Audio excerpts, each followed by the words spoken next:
बिस्मिल्लाहिर्रहमानिर्रहीम। अस्सलाम वालेकुम नाज़रीन, मैं हूं डॉक्टर अली और आप देख रहे हैं मेरा फेसबुक और यूट्यूब चैनल। नाज़रीन, बहुत बड़ी ब्रेकिंग न्यूज़, आलमी अदालत इंसाफ ने इसराइल के ख़िलाफ़ बड़ा फ़ैसला दे दिया है। जी हाँ नाज़रीन, साउथ अफ्रीका की जानिब से दायर किए जाने वाले मुकदमे में हक़ की पहली फ़तह का ऐलान कर दिया गया है।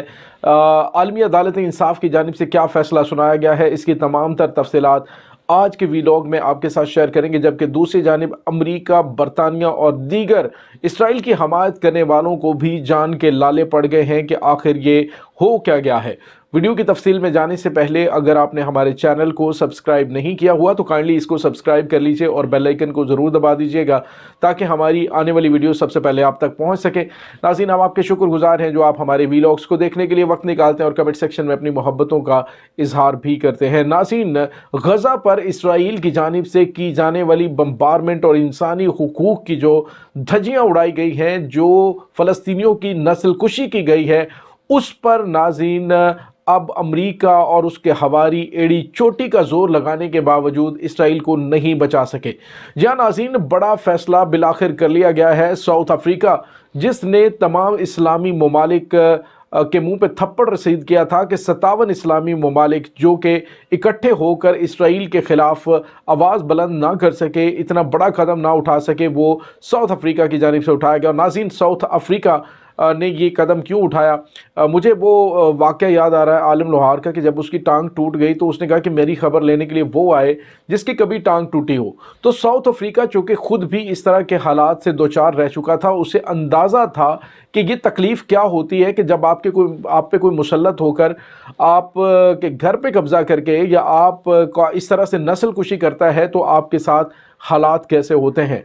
तो नाज़रीन, उन्होंने उस तकलीफ़ को महसूस किया और आलमी अदालत इंसाफ का दरवाज़ा खटखटा दिया।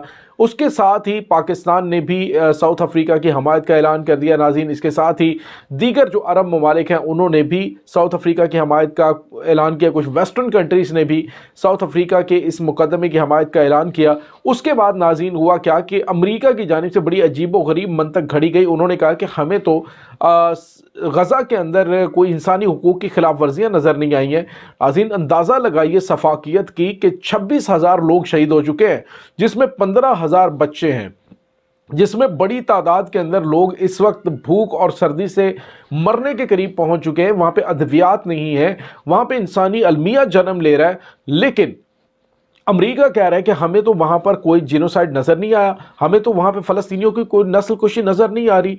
यानी आपको नस्ल कुशी तो वही नज़र आती है जो कुछ इसराइल के साथ होता है। उन्होंने कहा जी कि देखें वहाँ पे तो 50 बच्चे जो हैं वो मर गए हैं फ़लस्तीन के अंदर, तो ये 26,000 बच्चे जो वहाँ पे शहीद हुए हैं, जो 26,000 ख़ानदान आप समझ लीजिए कि शहीद हुए हैं, ये नस्ल कुशी नहीं तो और क्या है। नाज़रीन, उसके बाद आलमी अदालत इंसाफ का जब दरवाज़ा खटखटाया गया तो इसराइल और अमरीका और उसके हवारी वो सारे भागे दौड़े आए, अपना असर रसूख इस्तेमाल किया कि किसी तरीके से ये केस जो है वो सुना ही ना जाए। और आलमी अदालत इंसाफ की जानिब से जो है वो इस केस को बेबुनियाद करार देकर कहा जाए कि हमारे दायरे इख्तियार के अंदर नहीं आता, तो फौरी तौर पे उसको जो है वो ख़त्म कर दिया जाए और कहा जाए कि ये काबिल समात नहीं है या हमारे इख्तियार के अंदर नहीं है। लेकिन नाज़रीन, कमाल की जो है वो वकालत की गई। दुनिया के बेहतरीन वकील साउथ अफ्रीका ने जिस तरह से इस मुकदमे को लेकर जिस तरह से इसके हक़ाइक़ शुरू से लेकर आखिर तक बताए और तमाम तर तफसीलात और वो तमाम जो प्रूफ थे वो सामने रखे, जिसके बाद अब आलमी अदालत इंसाफ के सामने वो तमाम हक़ाइक़ जब बेनकाब हो गए, तमाम चीज़ें, वो तमाम एविडेंसेस पहुँच गए, तो उसके बाद अब कोई रीज़न नहीं बनती थी कि उस मुकदमे को ना सुना जाए। अब नाज़रीन हुआ ये कि इसराइल ने भी अपना वकील पेश किया और उस वकील ने कहा कि इसराइल के ऊपर चूँकि 7 अक्टूबर को अटैक हुआ था, इसलिए इसराइल को अपना दिफा करने का हक़ था, इसलिए हमने वो दिफाई तौर पे हमला किया और उसके बाद हमने जो है वो हमास को ख़त्म किया है, हमास के साथ हमारी जंग है। लेकिन नाज़रीन, आपको ये बताते चलें कि जो एविडेंसेस सामने आए उसमें आलमी अदालत इंसाफ ने कहा कि इसराइल के ख़िलाफ़ मुकदमा जो है वो जो इनकी जानिब से दरख्वास्त दी गई थी कि इसे बेबुनियाद करार देकर कहा जाए कि ये सुनने के काबिल नहीं है और ना ही इसको आलमी अदालत इंसाफ सुने, तो उस पर उन्होंने फ़ैसला दिया कि جو اسپیشل ایکٹ ہے اس کے تحت ہم یہ مقدمہ نہ صرف سن سکتے ہیں بلکہ ایسے ایویڈنس سامنے آئے ہیں کہ انسانی المیہ جنم لے رہا ہے غزہ کے اندر. اس وجہ سے عالمی عدالت انصاف اس کیس کو اسرائیل کے خلاف سنے گی. اور ناظرین یہ پہلی فتح ہے ساؤتھ افریقہ کی، پہلی فتح ہے مظلوموں کی ان ظالموں اور طاقتور ممالک کے خلاف. اور ناظرین یہ فیصلہ دیا گیا ہے کہ عالمی عدالت انصاف اس مقدمے کو کنٹینیوسلی سنے گی اور اسرائیل جو ہے اس کے خلاف ایسے شواہد ملے ہیں، ایسے شواہد موجود ہیں کہ اسرائیل نے غزہ کے اندر انسانی حقوق کی دھجیاں اڑائی ہیں، اس نے انسانیت سوز مظالم جو ہے وہاں پہ ڈھائے ہیں. ناظرین اب اس کے بعد ہوگا کیا؟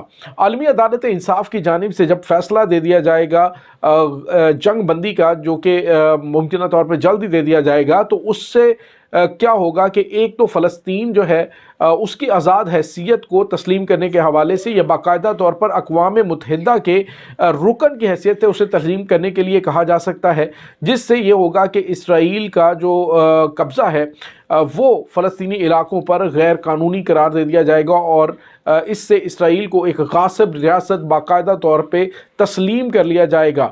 اور ناظرین اس کے بعد اسرائیل پر پابندیاں لگائی جا سکتی ہیں. اسرائیل کی اگر اسرائیل کو جو فیصلہ عالمی عدالت انصاف کی جانب سے سنایا جاتا ہے اسرائیل اس کو ماننے سے انکار کرتا ہے، تو پھر عالمی عدالت انصاف کی جانب سے اسرائیل کی اقوام متحدہ کی رکنیت کو کینسل کرنے کے آرڈرز جاری کیے جائیں گے. اور اگر عالمی عدالت انصاف اس کی رکنیت کی کینسلیشن کے آرڈر دے دیتا ہے تو اس کا مطلب یہ ہوگا کہ پھر ایران کا راستہ صاف ہو جائے گا اور آس پاس جتنے بھی ممالک موجود ہیں جو کہ اسرائیل کے خلاف ابھی نبرد آزما ہے، تو وہ باقاعدہ طور پر اگر اس کے خلاف جنگ لڑتے ہیں تو اقوام متحدہ کے رکن نہ ہونے کی وجہ سے وہ عالمی عدالت انصاف میں بھی نہیں جا سکے گا. اگر ایران کی جانب سے اس پہ اٹیک کر دیا جاتا ہے تو بھی یہ عالمی عدالت انصاف میں نہیں جا سکے گا اور پھر اقوام متحدہ یا پھر دیگر ممالک اس کی سپورٹ بھی نہیں کر سکیں گے.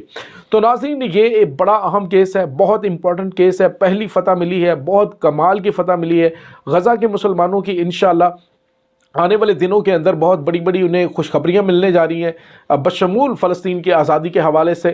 اور ناظرین یہاں پہ آپ کو یہ بتاتے چلیں کہ ہم سیلوٹ پیش کرتے ہیں جتنے بھی یہ جو ساؤتھ افریقہ کے وہ لیگل ٹیم ہے جنہوں نے اس کیس کو تیار کیا، جو اس کے ساؤتھ افریقہ کے پریزیڈنٹ ہیں ان کو ہم سیلوٹ پیش کرتے ہیں کہ جنہوں نے یہ بڑا کرجس فیصلہ کیا. انہوں نے کہا کہ اسرائیل کے خلاف کیا، انہوں نے تو کہا کہ ایک نیا کیس ہم نے بنایا ہوا جس میں امریکہ، برطانیہ، فرانس اور جتنے بھی ممالک ہیں جنہوں نے اسلحہ اور گولہ بارود اسرائیل کو دیا ہے، ان تمام ممالک کو اسپیشلی برطانیہ اور امریکہ جو ہے اس کو عالمی عدالت انصاف میں گھسیٹنے کے لیے انہوں نے مقدمہ تیار کر لیا. ناظرین امریکہ اور اس کو بھی اپنے جان کے لالے پڑ گئے.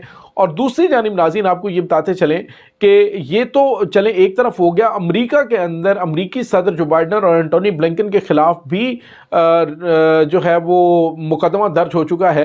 تو آنے والے دنوں میں ان کے لیے بھی مشکلات کھڑی ہو جائیں گی انڈیویجول بھی. اور ناظرین یہاں پہ آپ کو یہ بتاتے چلیں کہ عالمی عدالت انصاف میں نہ صرف اسرائیل کے خلاف مقدمہ درج ہے بلکہ نیتن یاہو کو انڈیویجولی بھی اس میں نامنیٹ کیا گیا، الگ سے مقدمہ بھی اس کے خلاف موجود ہے.